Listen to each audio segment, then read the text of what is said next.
The moon hung bloated and pale behind a veil of autumn mist, casting a sickly glow over the Carter family's stone cottage. Inside, the hearth fire had dwindled to embers, leaving the kitchen draped in shadows that danced across the worn wooden table. Evelyn Grace Carter's fingers were raw and chapped from the lye soap as she scrubbed the last of the dinner plates. The water had grown cold hours ago, numbing her hands until she could barely feel the cloth between her fingers.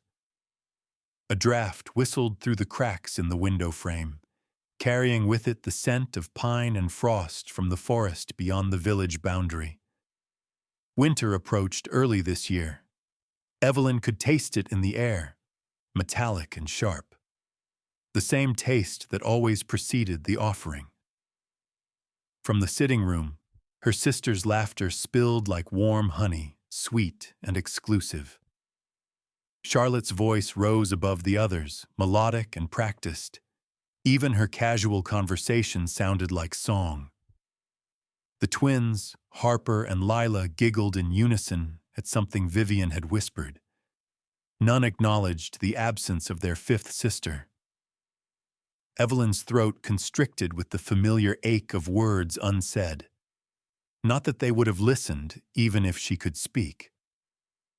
17 years of silence had rendered her invisible to her family, except when chores needed doing.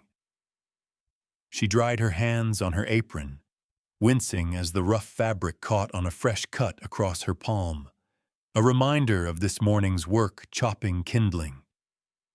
The floorboards creaked beneath her feet as she moved to stoke the kitchen fire.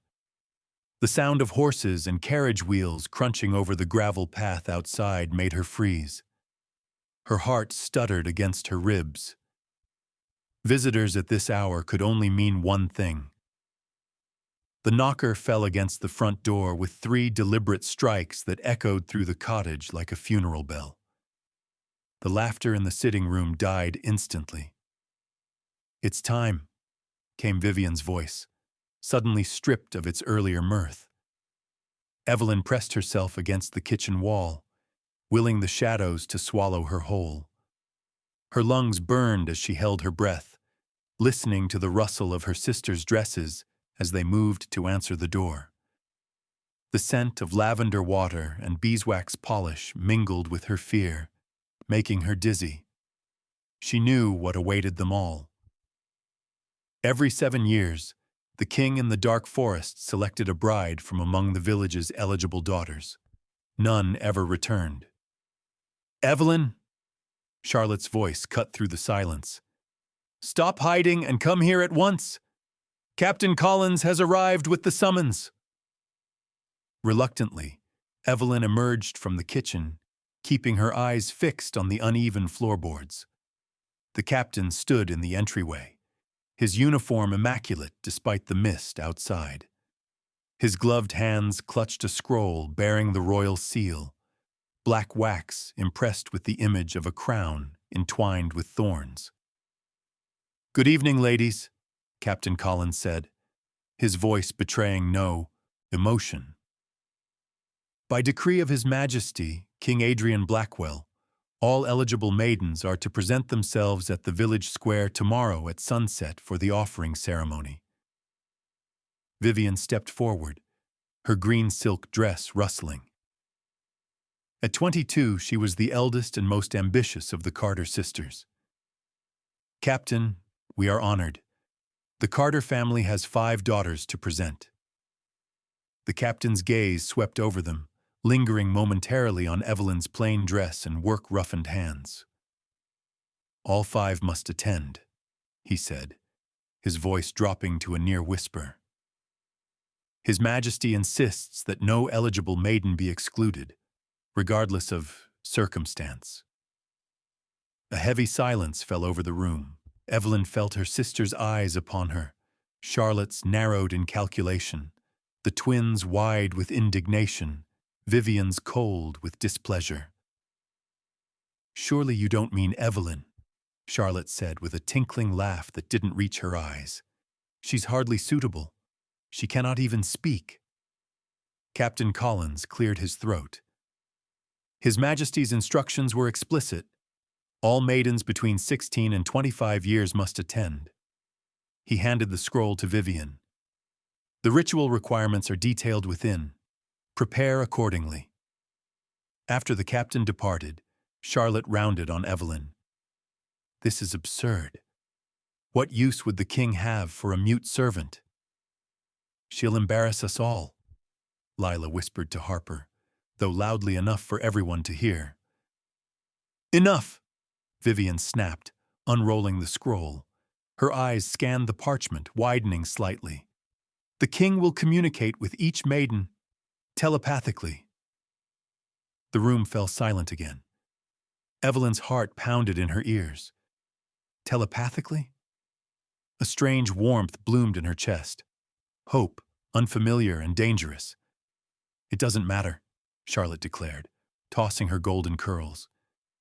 Everyone knows the king chooses based on beauty and grace. The village hasn't offered him someone like her in generations. Vivian studied Evelyn with new consideration. Perhaps we should prepare her anyway. A Carter will be chosen this year. I'm certain of it. We cannot risk offending His Majesty by withholding any of us. Prepare her? Harper scoffed. You might as well try to make a silk purse from a sow's ear. Evelyn's cheeks burned. She curled her fingers into fists, nails digging into her palms until the pain grounded her. Through the window, she caught a glimpse of the forest that bordered their village, dark and dense, hiding the castle where the immortal king had ruled for centuries. We'll do what we must, Vivian decided, rolling up the scroll. Charlotte, find something suitable for her to wear. Twins, you'll manage her hair. I'll instruct her on proper etiquette. She fixed Evelyn with a stern gaze. You will not shame this family. Do you understand? Evelyn nodded once, her jaw clenched tight. In the glass of the curio cabinet, her reflection stared back. A pale face framed by unruly chestnut hair. Eyes, too large and too knowing for her own good. Dawn broke with reluctant fingers of light struggling through persistent fog. Evelyn had barely slept, her dreams haunted by a voice she couldn't place, deep and resonant, calling her name from the depths of the forest. She rose before her sisters, stoking fires and preparing breakfast as always, despite tomorrow's ceremony. By midday, the Carter household had transformed into a flurry of activity. Charlotte paraded through the sitting room in her third gown of the day, this one a deep sapphire that made her blue eyes appear almost violet. The blue is divine with your coloring, Vivian assessed, circling Charlotte like a hawk. But perhaps the crimson would better catch His Majesty's eye. Evelyn sat forgotten in the corner, mending a tear in Harper's second-best dress. The needle pricked her finger, and a drop of blood welled up, staining the pale fabric. She stifled a gasp, quickly hiding the spot with careful stitches. Evelyn? Charlotte's sharp voice made her start. You're needed upstairs. We might as well attempt to make you presentable. The next hours passed in a blur of indignity. The twins scrubbed her skin until it was raw, tutting over calluses they couldn't remove. They yanked a comb through her tangled hair, each pull bringing tears to her eyes that she refused to shed.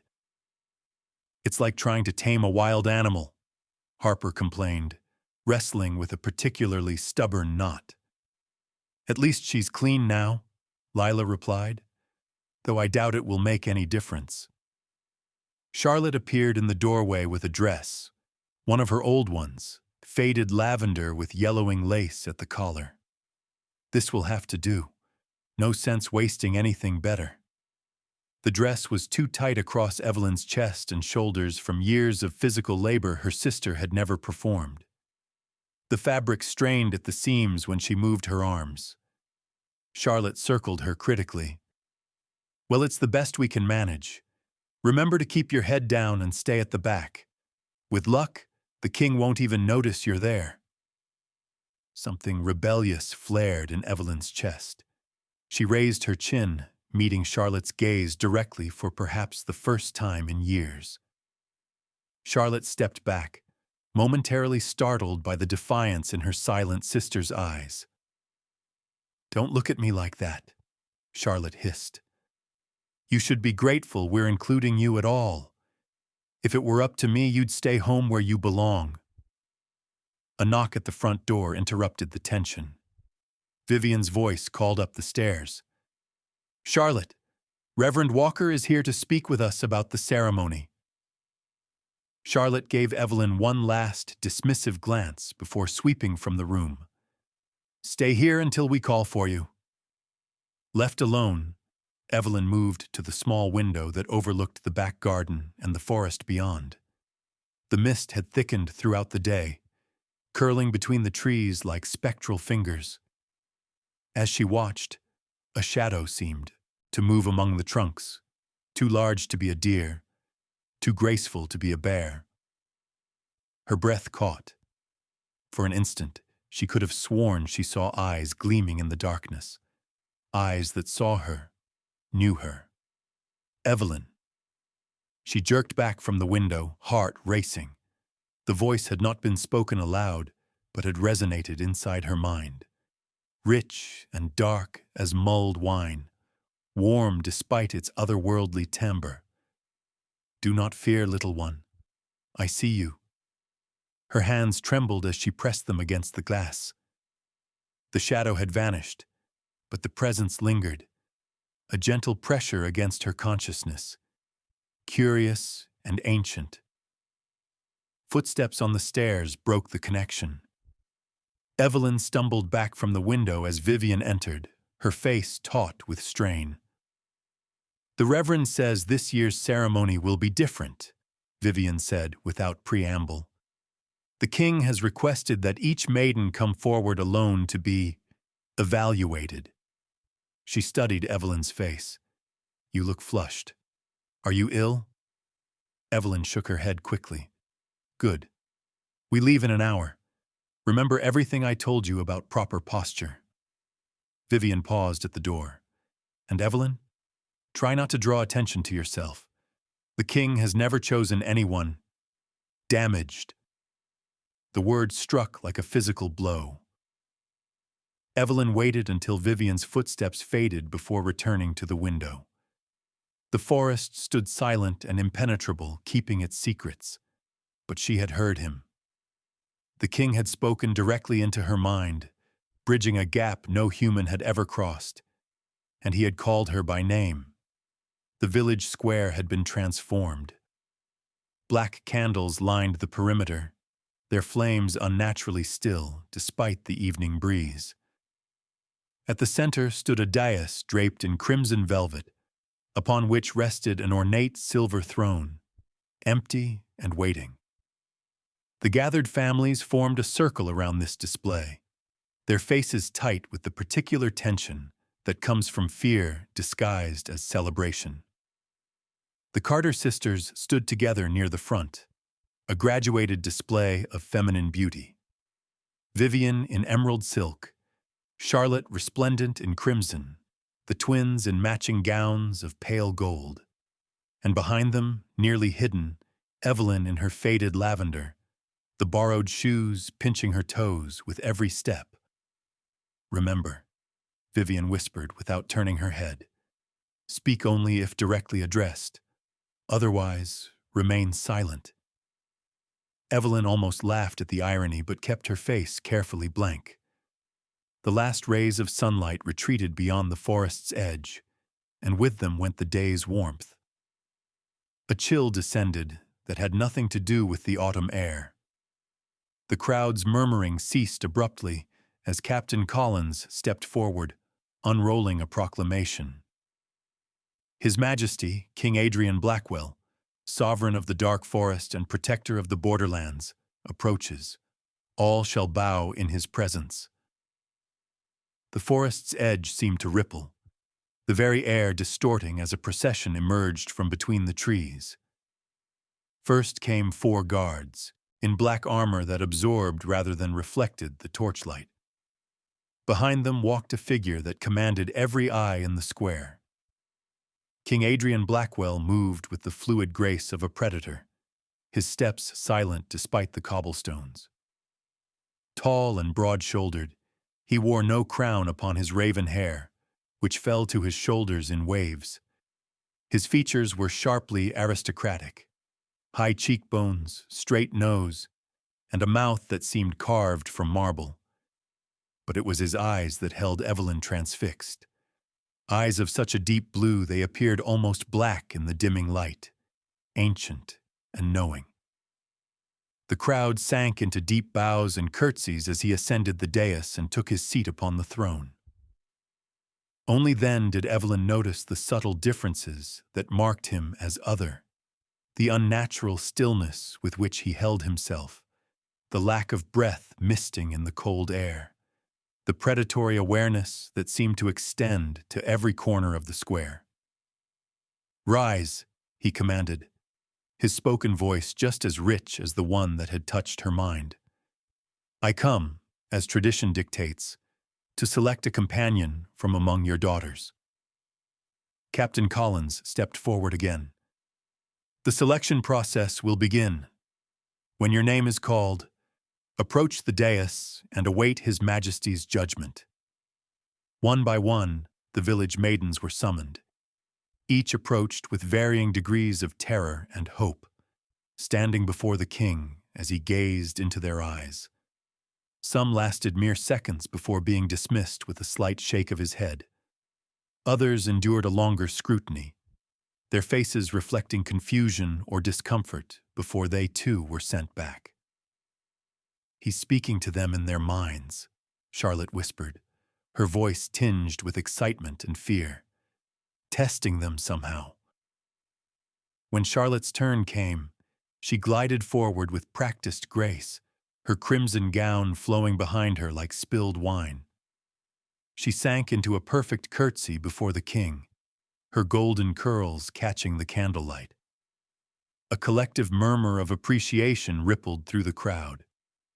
King Adrian leaned forward slightly, his gaze intensifying as it locked with Charlotte's. Her confident smile faltered, then froze entirely. A full minute passed in silence. Charlotte's face drained of color, and a tremor ran through her shoulders. When the king finally shook his head, she stumbled back as if physically pushed, her composure shattered. The twins fared no better. Harper emerged from her encounter weeping silently, while Lila looked simply bewildered.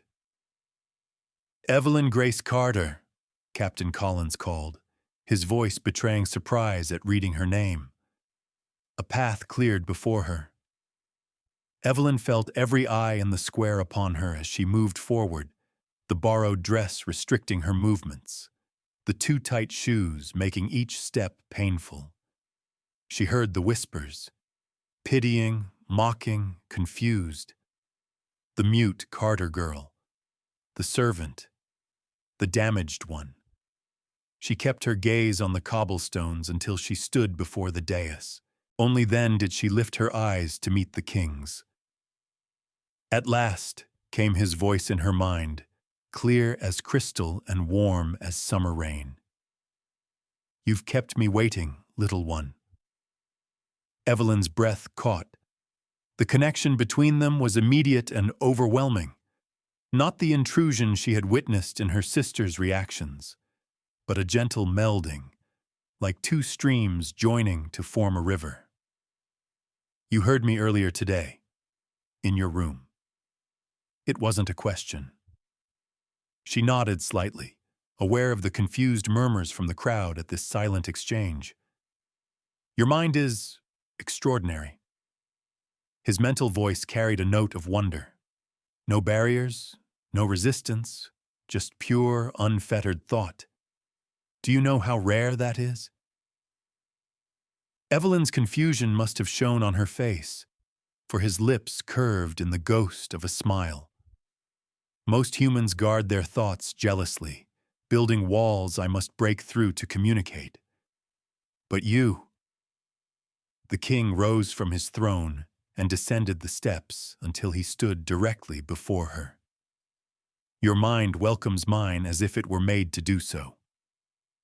He was close enough now that she could see the faint pattern in his irises, not solid blue-black, but shot through with silver, like stars in a midnight sky. His scent enveloped her, cedar and cloves and something older, primal. Tell me, Evelyn Grace Carter, why do you not speak? The question sent a jolt of panic through her. Her hands rose instinctively to her throat, fingers trembling. No, don't fear. Show me instead. His presence in her mind deepened, gentle but insistent, like water seeking its level. Memories rose unbidden, a childhood illness, fever burning through her small body, her screams turning to whispers and then to nothing as her vocal cords withered. The years of silence that followed, the gradual erasure of her personhood as her family relegated her to servitude, her worth diminished by her inability to speak. The king's expression darkened as he witnessed these memories, a flash of something dangerous crossing his features. When he spoke again in her mind, his voice carried an undercurrent of controlled rage. They treated you as less. They were wrong. He raised his hand, long fingers hovering near her face without touching. The crowd gasped collectively, recognizing the gesture of selection. Evelyn heard Charlotte's indignant cry, Vivian's sharp intake of breath. I have searched for centuries, the king continued, his mental voice for her alone. For a mind that could truly hear mine, for a soul that would not shrink from what I am. I had nearly abandoned hope. Behind them, Reverend Walker stepped forward. Your Majesty, there must be some mistake. This girl is mute. Surely you would prefer... Silence. The king did not raise his voice, yet the command cracked like a whip. I have made my choice. He returned his attention to Evelyn, his gaze softening imperceptibly. You have lived in silence among those who never tried to hear you. I offer you a different silence, one filled with understanding. Will you come with me, Evelyn Grace Carter? Will you leave this place of small minds and smaller hearts? Evelyn stood transfixed, caught between terror and a desperate, wild hope. This immortal being had looked into her mind, had seen all that she was, and still wanted her.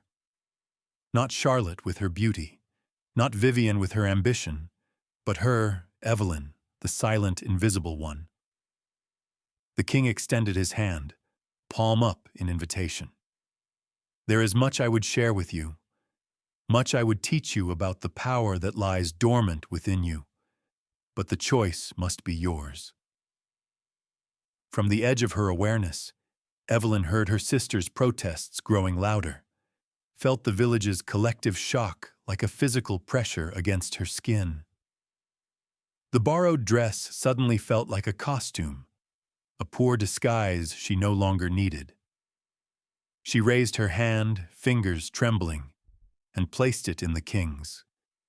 His skin was cool, but not cold, firm and strong as he closed his fingers around hers. Brave little one, he murmured in her mind. Do you know what happens now? Evelyn shook her head slightly, her eyes never leaving his. The king's lips curved into a smile that transformed his severe features, revealing a glimpse of the man beneath the immortal facade. He leaned closer, his breath cool against her ear as he whispered words meant only for her. Now, Evelyn Grace Carter, I take you home. And together, we discover why your thoughts have been calling to mine since the day you were born. The word hung in the air like a suspended crystal, catching the moonlight that filtered through the trees surrounding the village square. I felt a strange sensation, as if the world around me was dissolving at its edges. The king, Adrian, tightened his grip on my hand, and the ground beneath my feet seemed to shift. The angry faces of the villagers, the horrified expressions of my sisters, all began to blur like watercolors in the rain. "Hold tight to me," Adrian murmured, his voice both in my ear and echoing inside my mind. The first crossing can be disorienting. A wind that hadn't been there moments before whipped around us, carrying the scent of pine and something older, something that reminded me of ancient stones and starlight. I closed my eyes against its force, pressing myself instinctively closer to Adrian's solid form. The sounds of the village, the shouts, the gasps, Charlotte's shrill protests, faded like a retreating tide, replaced by a rushing in my ears that reminded me of standing beneath a waterfall. When the rushing stopped, I opened my eyes to find myself standing in a vast entrance hall. Moonlight streamed through towering windows, illuminating marble floors and a sweeping staircase that curved upward like the inside of a seashell. The air here was different, cooler, cleaner, carrying subtle notes of beeswax and old books. "Welcome to Blackwell Manor," Adrian said, releasing my hand but remaining close. His eyes, those impossible silver eyes, studied my face with an intensity that made my skin tingle. "My home for the past 3 centuries, and now yours, if you wish it to be." I turned slowly, taking in the grandeur around me. Tapestries depicting ancient battles and mythical creatures adorned the walls. Crystal chandeliers hung from coffered ceilings, their facets catching and multiplying the moonlight. It was beautiful, but also overwhelming, like stepping into one of the fairy tales my mother had read to me as a child, before illness had taken her and left us at our father's indifferent mercy. "Are you afraid?" Adrian's voice in my mind was gentle, respectful of the boundaries of my thoughts. I considered the question, my fingers unconsciously moving to touch the hollow of my throat where my voice had once lived. Was I afraid? Yes. But not of him, strangely enough. I was afraid of this vast unknown stretching before me, afraid that this was some elaborate dream from which I would wake to find myself back in my cramped attic room. "No," I finally answered, the word forming in my mind with surprising clarity. "Not of you." A smile touched the corners of his mouth, softening the aristocratic planes of his face. "Good. Fear has its uses, but not between us." He gestured toward the staircase. "You must be exhausted. I've had rooms prepared for you." I raised an eyebrow, unable to hide my surprise. How could he have prepared rooms when he hadn't known I would come with him? Adrian's smile widened, revealing the barest hint of his fangs. "I hoped, Evelyn. Hope is something I had almost forgotten until I first heard your thoughts reaching out across the void." He offered his arm in a courtly gesture. "May I show you to your chambers?" I hesitated only a moment before placing my hand on his forearm. The fabric of his coat was fine beneath my fingertips, and beneath that, I could feel the solid strength of him. He led me up the staircase, our footsteps echoing in the silence of the great house. "You're wondering about the others like me," Adrian said as we reached the landing. "You're wondering if you should fear them, if they will look at you and see only prey." I nodded, unable to deny the thought that had indeed been flitting through my mind. There are others of my kind, yes. Some reside within these walls, others in territories nearby. But none will harm you. His expression darkened slightly. "You are under my protection now. That means something in our world." We walked down a long corridor lined with portraits, Men and women with the same otherworldly beauty Adrian possessed, though none with his particular intensity. I found myself studying their faces, looking for cruelty or kindness, for some hint of what I had stepped into. My ancestors, Adrian explained, following my gaze, and some of my kin. Our lineage stretches back farther than human records. He paused before a portrait of a woman with copper-colored hair and a gentle smile. This was Amelia, my mate. The word "was" hung heavy in the air between us. I looked at him questioningly. She was taken from me nearly a century ago. His voice was carefully neutral, but I could feel the edges of his grief brushing against my mind like dark wings. Humans, led by a man who fancied himself a hunter of our kind. I reached out instinctively, my fingers brushing his sleeve in a gesture of sympathy. Adrian looked down at my hand, then back to my face, surprise flickering across his features. You are unusual, Evelyn Grace Carter. Most humans would rejoice at the death of one like us. I shook my head firmly. Loss was loss, pain was pain. I had seen enough of both in my short human life to recognize their universality. We continued down the corridor until Adrian stopped before a set of double doors carved with intricate vines and flowers. These will be your rooms. You may come and go as you please. The manor is yours to explore. But I would ask that you not venture beyond the grounds without an escort. There are complications in the territories beyond that I must explain to you when you've rested. He pushed open the doors, revealing a suite that was larger than my family's entire home. A four-poster bed, draped in midnight blue velvet, dominated one wall.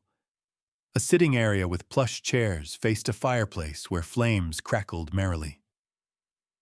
Another door stood ajar, revealing glimpses of a bathing chamber with a copper tub. I'll have food brought up, Adrian said, remaining in the doorway as I stepped inside, my fingers trailing over the silken bed covers in wonder. Is there anything specific you require? I turned to look at him, suddenly aware of how strange this all was. How quickly my life had transformed from one of servitude and invisibility to whatever this was. I shook my head, unable to think of anything I needed beyond the luxury already surrounding me. Why me? The question formed in my mind before I could stop it, pushing past the barriers of my usual caution. Adrian's expression grew serious. Because your mind called to mine across distances that should have made such contact impossible. Because when I looked into your thoughts, I saw a strength and resilience that reminded me of what I once was, before immortality made me cold. He paused, his silver eyes seeming to look through me rather than at me. And because there is something within you, Evelyn, something dormant but powerful, that I have not encountered in a human for many lifetimes. With that cryptic statement, he bowed slightly. Rest now. We will speak more when the sun sets again.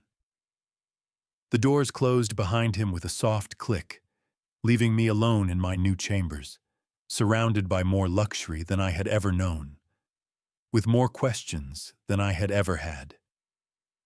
I moved to the window, pulling back heavy curtains to reveal a view of expansive gardens bathed in moonlight. Beyond them, dense forests stretched into the distance, their dark silhouettes a reminder of how far I now was from the village that had never truly been my home. A soft knock at the door startled me from my thoughts. When I opened it, I found not Adrian, but a young woman with pale blonde hair and eyes the color of amber. She wasn't human. I could tell by the fluid grace of her movements and the faint luminescence of her skin in the dim corridor. I'm Alara, she said, her voice melodic. I've brought you something to eat, and some clothes that might fit you better than that borrowed dress."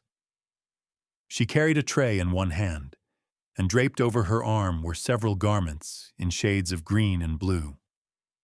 I stepped back to allow her entry, watching as she set the tray on a small table near the fireplace and laid the clothes carefully across the bed.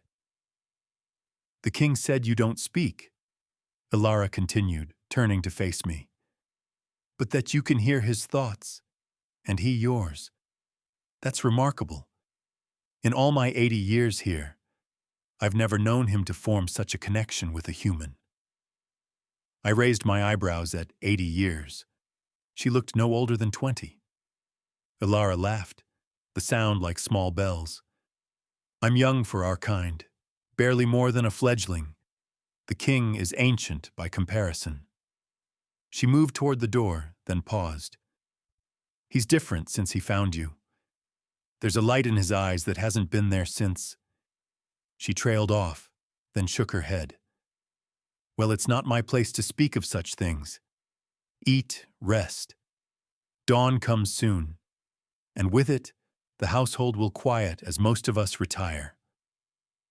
After she left, I examined the tray she'd brought. Bread still warm from the oven, a bowl of soup that smelled of herbs and chicken, a small pot of honey, and sliced apples. Simple fare, but more appetizing than anything I'd been allowed to eat in my father's house, where the best portions always went to my sisters. As I ate, I considered my situation. I had left everything I knew to follow a vampire king to his manor in the woods. By any rational measure, I should be terrified. Yet instead, I felt something dangerously close to hope stirring in my chest. Here, at least, no one looked through me as if I were invisible. Here, my silence wasn't a source of mockery, but simply accepted as part of who I was.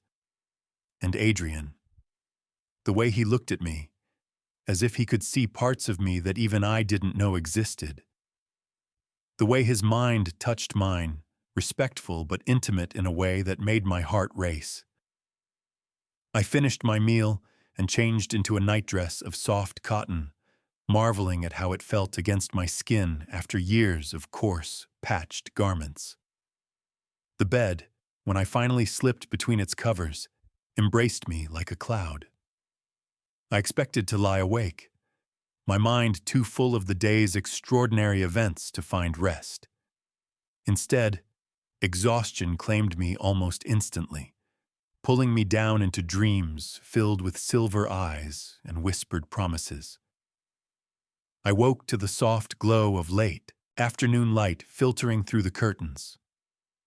For a moment, I was disoriented, the luxurious surroundings unfamiliar after a lifetime of austerity. Then memory returned. The village square, Adrian's offer, the strange journey to this place. A fresh set of clothes had been laid out while I slept. A dress of deep forest green with a fitted bodice and flowing skirts. Simpler than the borrowed finery I'd worn to the festival, but far finer than anything I'd ever owned. Beside it lay a silver brush and mirror, a pair of soft leather slippers, and a note written in an elegant, slanting hand. "When you are ready, come down to the library. Second floor, east wing. A." I dressed carefully, marveling at how the fabric seemed made for my form, neither too tight nor too loose. The mirror revealed a stranger. My hair, usually dulled by poor nutrition and harsh soap, shone in the afternoon light, and my eyes seemed brighter, more alive. Finding the library proved less challenging than I'd feared. The manor, for all its size, had a logical layout, and servants, or whatever their equivalent was in a household of immortals, nodded respectfully as I passed, some even offering small smiles. The library doors stood open, revealing a 2-story room lined with more books than I had ever seen in one place. Ladders on rails provided access to the highest shelves, and comfortable reading nooks were tucked between the stacks. Tall windows let in the fading daylight, and a fire crackled in a massive stone fireplace. Adrian stood with his back to me, examining a large map spread across a table. He wore simpler clothing than the previous night, a white shirt with the sleeves rolled to his elbows, dark trousers, and boots. His dark hair was tied back, revealing the strong line of his jaw and the pale nape of his neck. "Did you rest well?" he asked without turning, and I realized he had sensed my presence somehow. I moved further into the room, my footsteps silent on the thick carpet. "Yes," I answered in my mind, directing the thought toward him as I had the night before. He turned then, his silver eyes sweeping over me in a way that made heat rise to my cheeks. "The color suits you," he said, gesturing to the dress. "Ilara has a good eye." I glanced down at the dress, then back at him, with a small smile of thanks. "Come," Adrian said, indicating the map. "There are things you should know about your new home and its surroundings." I approached the table, standing close enough to see the map, but with careful space between us. It showed the manor and its grounds in the center, surrounded by forests, with villages, including my own, marked at the edges. Blackwell territory extends to these boundaries, Adrian explained, tracing a line that encompassed a substantial area. "Within these borders, my word is law, and those of my kind who reside here answer to me. Beyond," his finger moved to areas marked with different symbols. "These are territories held by other vampire lords. Some are allies, others are not." I studied the map, noting the proximity of some of these other territories to human settlements. My village was closer to a boundary than I had realized. "You're wondering about your family," Adrian said, his voice gentle. I looked up at him, surprised. I hadn't been thinking of my family specifically, but now that he mentioned them, concern flickered through me. Not for my father or sisters, who had never shown me kindness, but for the village itself, for the children who had sometimes smiled at me when their parents weren't watching, for old Mrs. Henley who had slipped me extra bread when I came to buy the family's groceries. "They are safe for now," Adrian continued, "but there have been incidents at the borders recently, disappearances, livestock found drained, signs that suggest rogue vampires, those who acknowledge no lord and follow no laws but their own appetites." My eyes widened at this information. "Is that why you were at the festival? Because of these rogues?" A shadow crossed Adrian's face. "Partly. I was investigating reports of unusual activity near your village. But I had not expected—" He paused, his gaze intensifying. "I had not expected to find you, Evelyn Grace Carter. To hear your thoughts reaching out, untrained but powerful." I frowned, not understanding. My thoughts had been reaching out? I had simply been standing in the crowd, watching my sisters dance, nursing the familiar ache of exclusion. "You don't realize what you did," Adrian said, his voice dropping to a near whisper. "Your mind called to mine across distances that should have made such contact impossible for a human. It drew me to you like a beacon in darkness." He reached out slowly, giving me time to withdraw if I wished, and brushed his fingers lightly across my cheek. The touch sent a shiver down my spine, not of fear, but of something I couldn't name. "There is power in you, dormant but stirring. Power that reminds me of legends from the earliest days of my kind."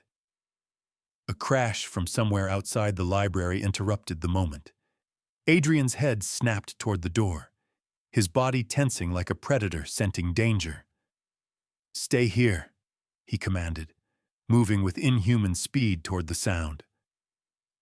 I hesitated only briefly before following, my curiosity overriding caution. In the grand entrance hall, a scene of chaos greeted me. The massive front doors stood open, and several figures were carrying in what appeared to be injured people. Humans, bleeding and unconscious.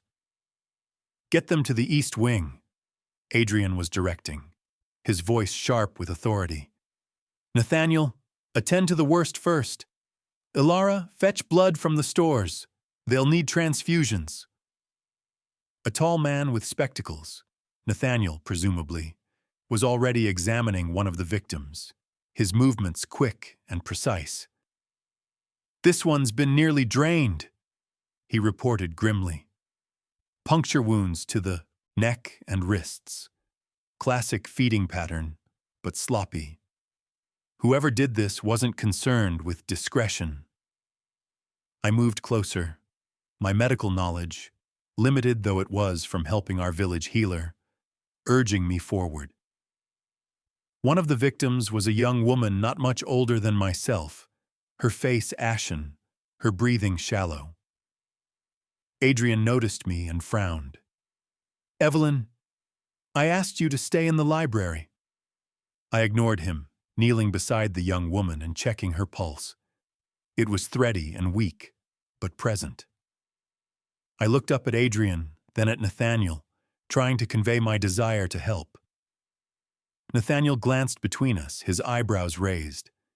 "This is the human you brought back? The mute one?" Adrian nodded curtly.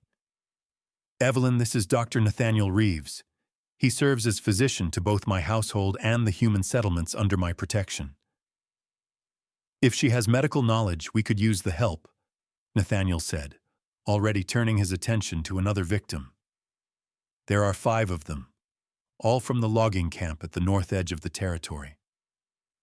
I looked questioningly at Adrian, who hesitated before nodding. "Very well, but be careful. These attacks..." He glanced at the victims, his expression darkening. "They're not random. They're a message." For the next several hours, I worked alongside Nathaniel and several others, cleaning wounds, applying bandages, and helping to administer what I recognized as a primitive form of blood transfusion. The victims had all been attacked in the same manner, brutal feeding that had left them barely alive, with distinctive bite marks that Nathaniel examined with growing concern. "These weren't made by rogues," he said quietly to Adrian when we had stabilized the last victim. "The pattern is too consistent, too deliberate. This was organized." Adrian's face was a mask of controlled fury. "Silas," he said, the name like a curse on his lips. "You can't know that for certain," Nathaniel cautioned, though he didn't sound convinced by his own words. "Who else would dare?" Adrian's hands clenched into fists at his sides. "He's testing the boundaries, seeing how I'll respond, using these innocents as pawns in his games." I touched Adrian's arm lightly, drawing his attention. "Who is Silas?" I asked, the question forming clearly in my mind. Adrian's expression softened slightly as he looked at me. "Lord Silas Morrison. He rules the territory to the north. He was once an ally. Now he seeks to expand his holdings, and he resents the protection I extend to the human settlements within my borders." "Why?" I pressed, genuinely curious. Why would one vampire lord care if another protected humans? "Because Silas believes humans exist solely as a food source.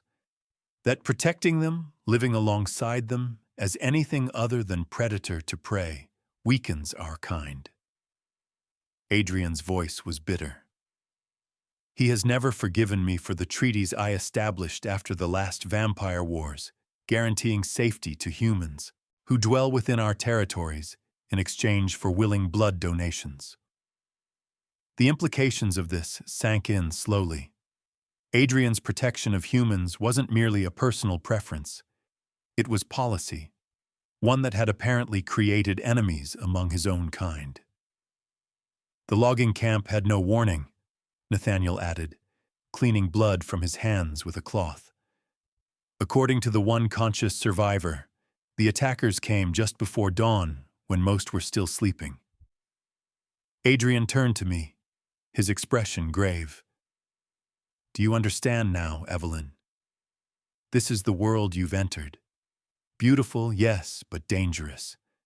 There are forces at work here that have existed for centuries, conflicts that simmer beneath the surface of the peace I've tried to build. I nodded slowly. I understood better than he might think. The politics of power, the use of the vulnerable as pawns. These were dynamics I had witnessed in my own home, if on a much smaller scale. What will you do? I asked. What I must, Adrian replied, his voice hardening. Respond to this provocation without triggering open war.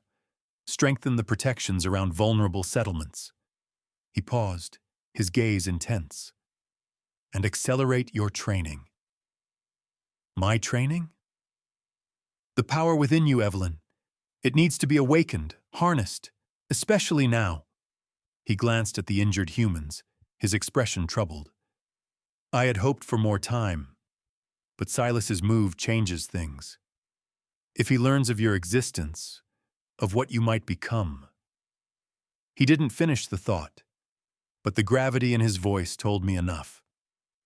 Whatever this dormant power was that Adrian sensed in me, it was significant enough to make me a target. Rest now, Adrian said, his tone gentler. You've done good work here. We'll speak more of this tomorrow, when these people are stable and I've sent word to the other settlements to increase their vigilance. I nodded, suddenly aware of how tired I was. The emotional and physical demands of the day had drained me more than I'd realized. As I turned to leave, Adrian caught my hand, his cool fingers encircling my wrist with surprising gentleness. Thank you. His voice whispered in my mind. The first time he had initiated such contact rather than simply responding to mine. For helping them. For showing compassion when many of my kind would have seen only food. The intimacy of his mental voice, the way it seemed to caress the inside of my mind, sent a shiver through me that had nothing to do with fear.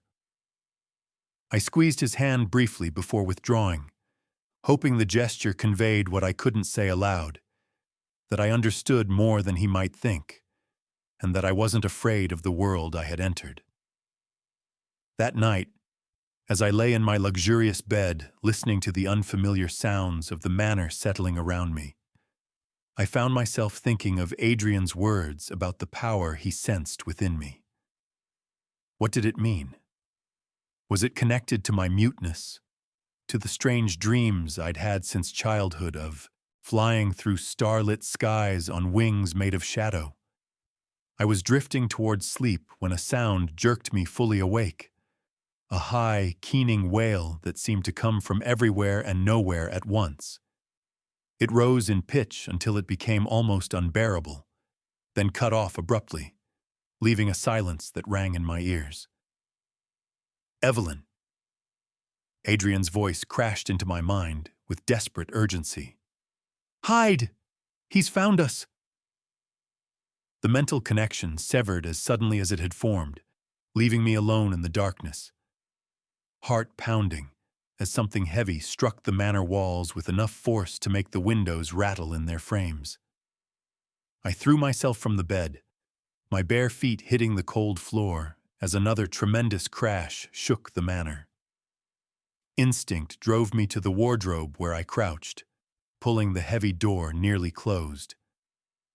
Through the crack, I watched as my window exploded inward, showering the room with glass that glittered like deadly diamonds in the moonlight. A tall figure climbed through the broken window with unnatural grace. Silas Morrison. His pale face was twisted with malice, eyes glowing red in the darkness. Behind him, the night air filled with the sound of beating wings and inhuman shrieks. "I smell you, little mute," he hissed, nostrils flaring. "The human pet Adrian has grown so fond of." I pressed deeper into the wardrobe, my hand closing around a forgotten fire poker leaning against the wall. My fingers tightened around the iron as Silas stalked closer. The bedroom door burst open. Adrian stood in the doorway, his face a mask of cold fury. Blood streaked his shirt.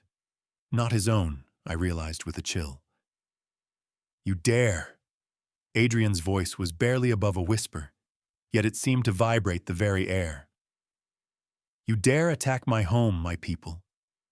Silas smiled, revealing fangs that gleamed wetly. "The council grows tired of your humanitarian approach, Blackwell. They've sanctioned this correction." "The council?" Adrian laughed, a sound devoid of humor. "You mean Marcus Claiborne's faction. Don't insult my intelligence." They moved so quickly, I could barely track them. Blurs of motion colliding with bone-crushing force. Furniture splintered as they threw each other against walls and floor. I clutched my makeshift weapon, knowing it would be useless against such power, but unwilling to remain defenseless.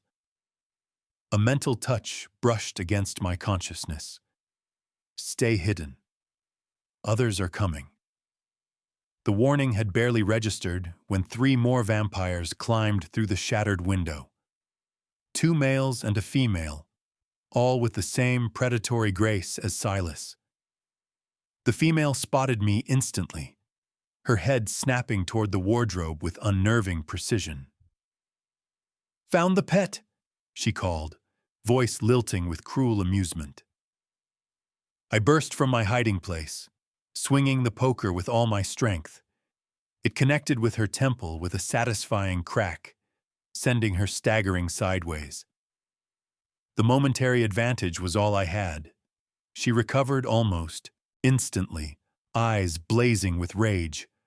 "You'll pay for that, human!" she snarled, lunging toward me. A blur of movement intercepted her. Dr. Reeves, his usually kind face transformed by vampiric features. He caught the female attacker by the throat and hurled her across the room.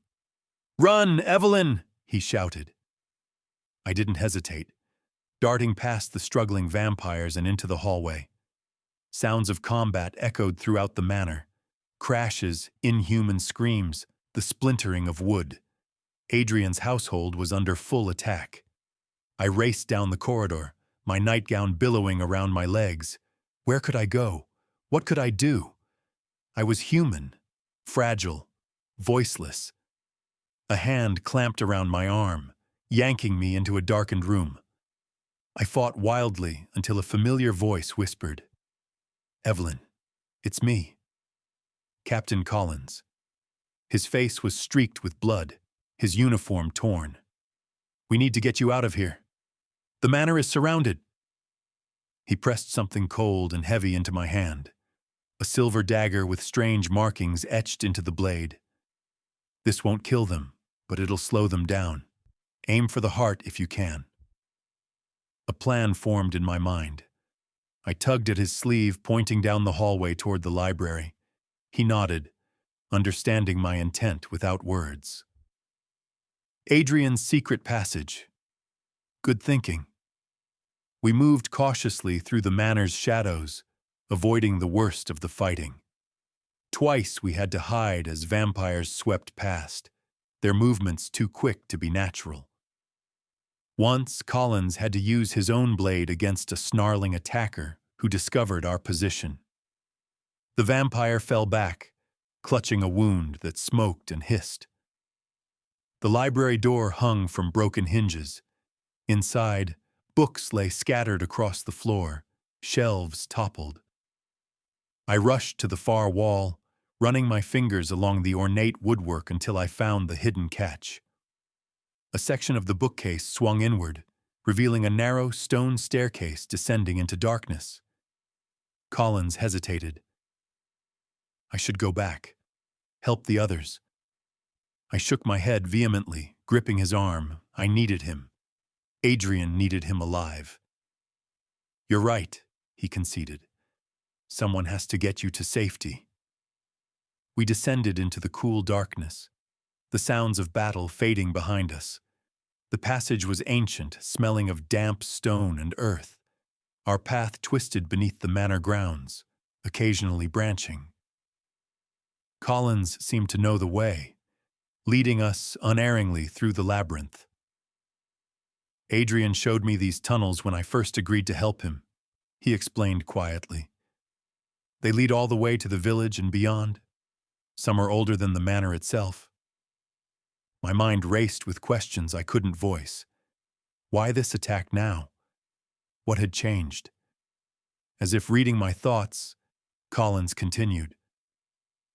This isn't just about Adrian's protection of humans. There's something else. He glanced at me. Something about you. The tunnel widened into a small chamber with 3 branching paths. Collins paused, frowning.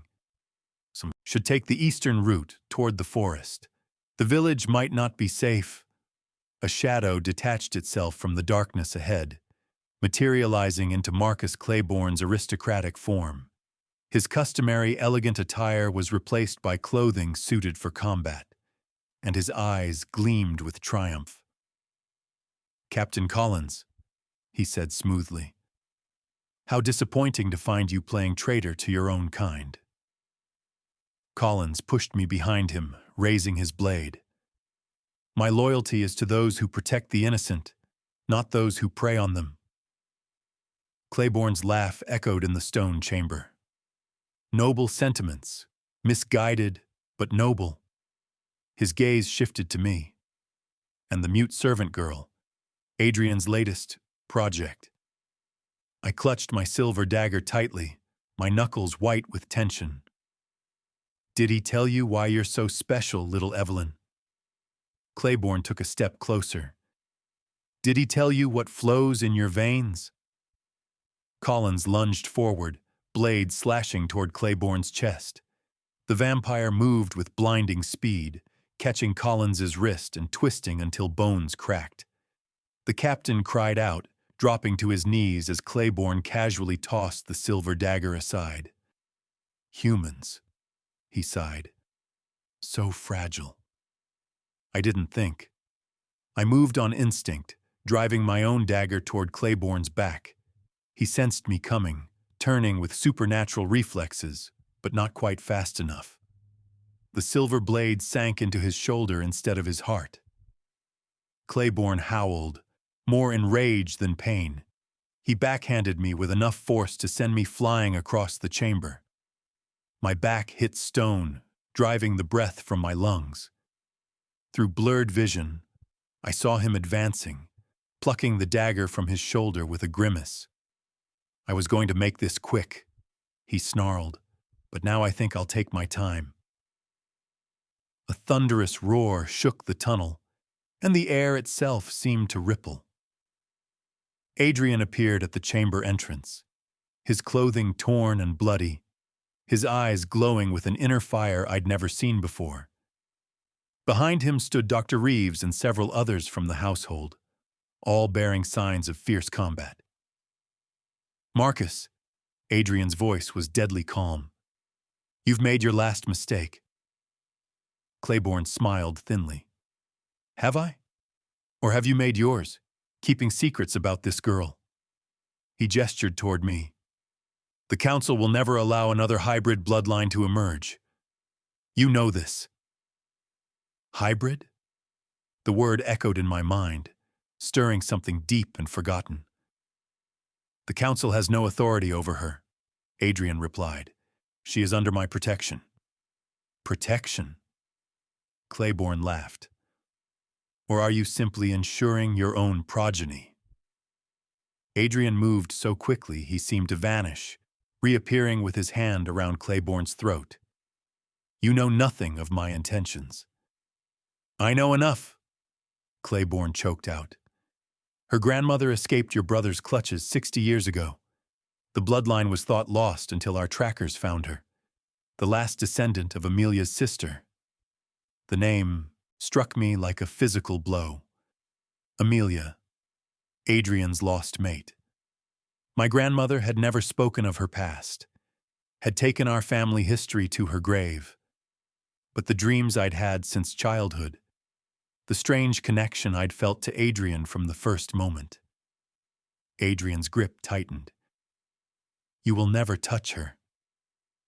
It's already too late, Claiborne gasped, a bloody smile spreading across his face. The village burns as we speak. Her sisters, that preacher she's so fond of, all will die tonight unless you release me. Horror washed through me. My family, the villagers, innocent people caught in a supernatural war they didn't understand. I struggled to my feet, swaying with pain and fear. Adrian's eyes met mine across the chamber, his expression torn between rage and anguish. I'm sorry. His voice whispered in my mind. I should have told you everything from the beginning. I shook my head, stepping forward on unsteady legs. I reached out, not physically but mentally, pushing through the barrier of my muteness to touch his consciousness with mine. The village. We must save them. His eyes widened in shock at the strength of my mental voice. Then he nodded once, decisively. Dr. Reeves, he commanded, take Evelyn to safety. The rest of you, with me. He turned back to Claiborne. As for you, the sound of Claiborne's neck snapping echoed in the stone chamber. His body crumpled to the floor, temporarily incapacitated but not yet dead. Only fire or beheading would truly end a vampire of his age. We'll finish this later, Adrian told the paralyzed vampire. Then to me, stay safe. I'll come for you when it's done. I watched him disappear down the tunnel with his allies, heading toward the village. Dr. Reeves gently helped Captain Collins to his feet, the human's wrist already splinted with improvised bandages. We need to move quickly, Reeves said. This way. We took the western tunnel, moving as fast as Collins's injury would allow. My mind was a storm of revelations and questions. Hybrid bloodline, Amelia's sister, my grandmother's secrets. He should have told you, Reeves said quietly as we walked, about your heritage, about what it means. I gave him a questioning look. Your grandmother was half vampire, the product of a rare, successful union between Amelia's human sister and Adrian's brother. Such children are vanishingly rare and hunted mercilessly by traditionalists who fear the dilution of vampire bloodlines. He glanced at me. You're only 1/4 vampire, but that's enough to make you special, to give you abilities that will emerge in time. My muteness, my dreams, the strange connection I'd felt to Adrian, it all began to make terrible sense. We emerged from the tunnel into the forest beyond the manor grounds. The night sky glowed orange with distant flames. The village. I broke into a run, ignoring Reeves's shouts to stop. My family was there, along with everyone I'd known my entire life. I couldn't abandon them, couldn't hide while they suffered. The forest blurred around me as I ran, my bare feet somehow avoiding every stone and thorn. I moved with a speed and grace I'd never possessed before, as if my body was finally awakening to its true nature. I reached the village outskirts to find chaos. Buildings burned, villagers screamed and fled from pale figures that darted through the shadows with predatory precision. Adrian and his allies fought throughout the square, protecting as many humans as they could. But they were outnumbered. My childhood home was ablaze, flames licking at the night sky. Without thinking, I rushed toward it, dodging past a vampire locked in combat with one of Adrian's guards. Evelyn, no! Adrian's mental shout reached me, frantic with fear. I ignored him, bursting through the front door into a wall of heat and smoke. "Charlotte!" I tried to call, but no sound emerged from my damaged throat. I pressed forward, covering my mouth with my nightgown. A figure stumbled from the kitchen, Reverend Walker, supporting my sister Vivian. Her face was streaked with soot, her eyes wide with terror. "Evelyn!" she gasped. "The twins! Upstairs!" I pointed to the door, urging them to get out, then turned toward the staircase. Flames had already begun to climb the banister, but I raced up the steps, feeling the wood groan beneath my weight. Harper and Lila's room was filled with smoke, the door hot to the touch. I kicked it open to find my twin sisters huddled by the window, coughing violently. "Evelyn?" Harper stared at me in disbelief. "How did you—" I grabbed their hands, pulling them toward the door. The hallway was now a tunnel of flame, the staircase creaking dangerously. "We can't get through that!" Lila screamed. I looked back at the window, then at my sisters. There was only one way out. I dragged them to the window and pointed down, making jumping motions. "Are you mad?" Harper cried. "We'll break our legs!" A strange certainty filled me. I took their hands again, squeezing reassuringly. Then I climbed onto the windowsill, pulling them with me. "Evelyn, no!" Lila sobbed. I jumped, taking them with me. The night air rushed past us, but instead of plummeting straight down, we seemed to float. Our descent slowed by some force I couldn't understand, but somehow controlled. We landed in the garden with barely a jolt, my sisters staring at me with a mixture of awe and fear. "What are you?" Harper whispered. Before I could respond, a scream cut through the night. Charlotte's voice coming from the village square. I pushed my sisters toward the road out of town, gesturing for them to run, then turned back toward the center of the violence. The square had become a battlefield. Bodies lay scattered, both human and vampire. Adrian fought in the center, a whirlwind of lethal grace as he faced 3 attackers at once. Near the well, Charlotte struggled in the grip of a female vampire, the same one I'd struck with the poker. I ran forward, grabbing a fallen branch as I went. The wood was heavy in my hands, one end splintered to a jagged point. The female vampire saw me coming and laughed, tightening her grip on Charlotte's throat. "Come to save your pretty sister," she taunted. "How touching." Charlotte's eyes found mine, wide with terror and confusion. This sister who had tormented me, belittled me, made my life a misery. Yet in this moment, none of that mattered. I lunged forward, driving the makeshift stake toward the vampire's chest. She released Charlotte to defend herself, but misjudged my speed. The wood pierced her heart, not deeply enough to kill, but enough to incapacitate. She fell back, shrieking in pain and outrage. Charlotte stared at me, rubbing her bruised throat. "Evelyn? How did you—" A blur of movement caught my eye. Adrian, thrown across the square by his attackers. He hit the ground hard, momentarily stunned. The 3 vampires converged on him, victory in their eyes. Something snapped inside me, a dam breaking, power rushing through channels long dormant. I ran toward Adrian faster than human legs should carry me. One of the attackers turned, surprised by my approach. I caught him with strength I shouldn't possess, my hands closing around his throat. "Get away from him!"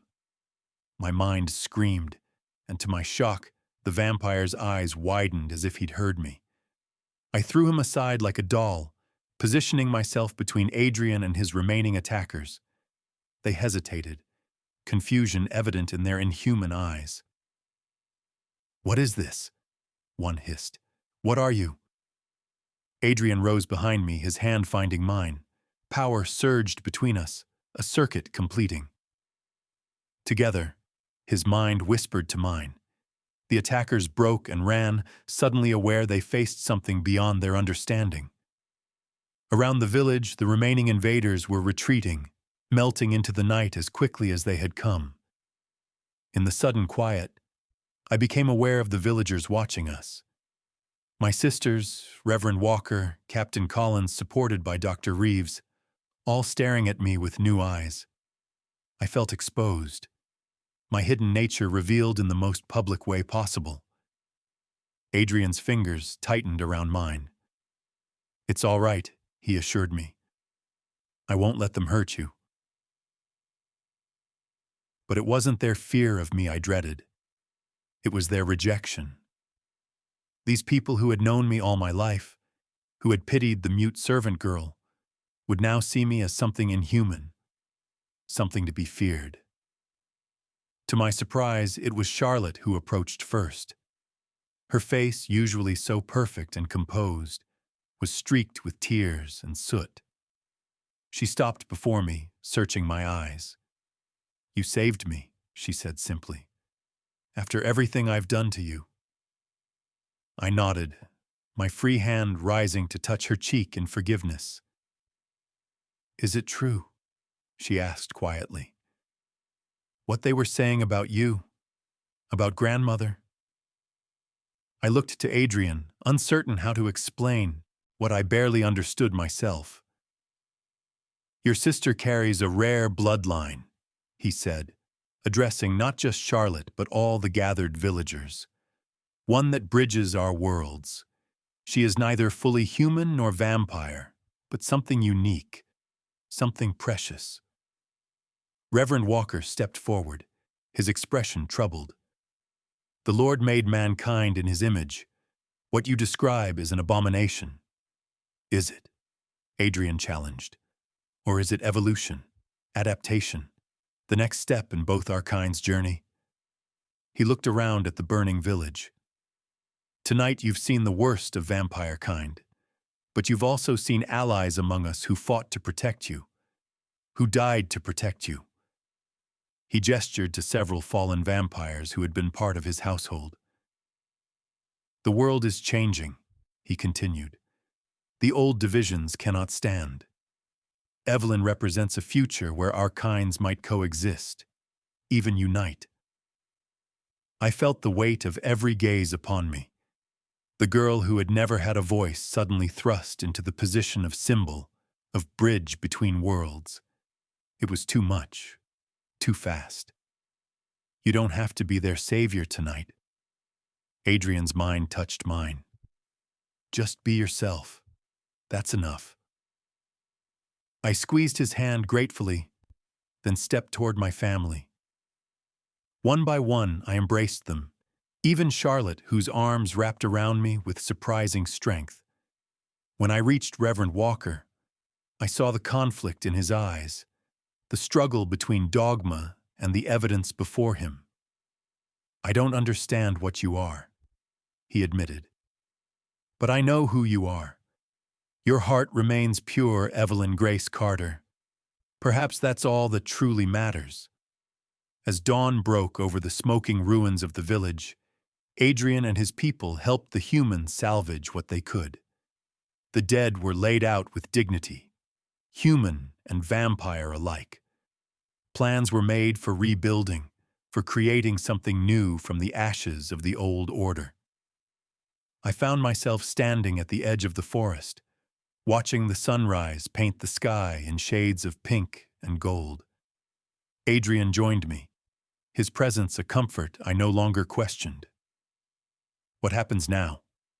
he asked aloud, respecting my preference for silence. I turned to him, reaching for his mind with mine. The connection came easily now, as natural as breathing. We build something new, something better. His smile was tinged with wonder. "Together?"